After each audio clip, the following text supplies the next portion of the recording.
ஏசாயா அதிகாரம் 55 வசனம் 6.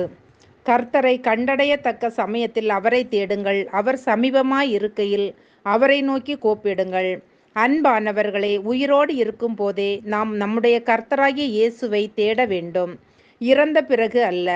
நாம் எப்பொழுது மரிப்போம் என்று யாருக்கும் தெரியாது. ஆகவே நம் சரீரத்தில் உயிர் இருக்கின்ற இந்த நாளிலேயே அவரை தேடுவோம். நம் முழு இருதயத்தோடு அவரை தேடும்போது அவரை கண்டடைவோம். அதிகாலையில் அவரை தேடும்போது அவரை கண்டடைவோம்.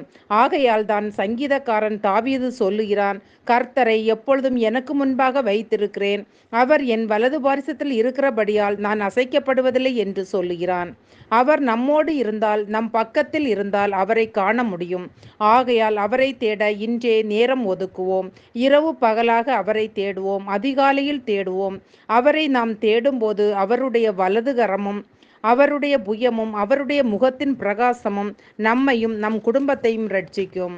ஜெபிப்போம். அன்பின் பரலோக பிதாவே, இந்த நாளுக்காகவும் இந்த சத்தத்தை கேட்கிற ஒவ்வொருவருக்காகவும் உமக்கு நன்றி அப்பா. நாங்கள் ஒவ்வொருவரும் உம்மை இரவு பகலாக தேடுகின்ற இருதயத்தை எங்கள் ஒவ்வொருவருக்கும் தந்து உமது நீதியின் வலக்கரத்தினால் எங்களையும் எங்கள் குடும்பங்களையும் வழிநடத்தும். இயேசுவின் நாமத்தில் பிதாவே, ஆமேன்.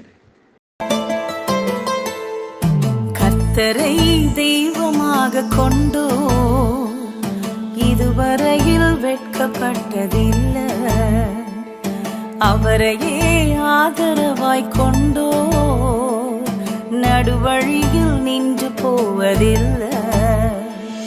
வேண்டும் போதெல்லாம் என் பதிலானாரே, வாழ்க்கை முழுவதும் என் துணையானாரே. ஜெபிக்கும் போதெல்லாம் என் பதிலானாரே, வாழ்க்கை முழுவதும் என் துணையானாரே.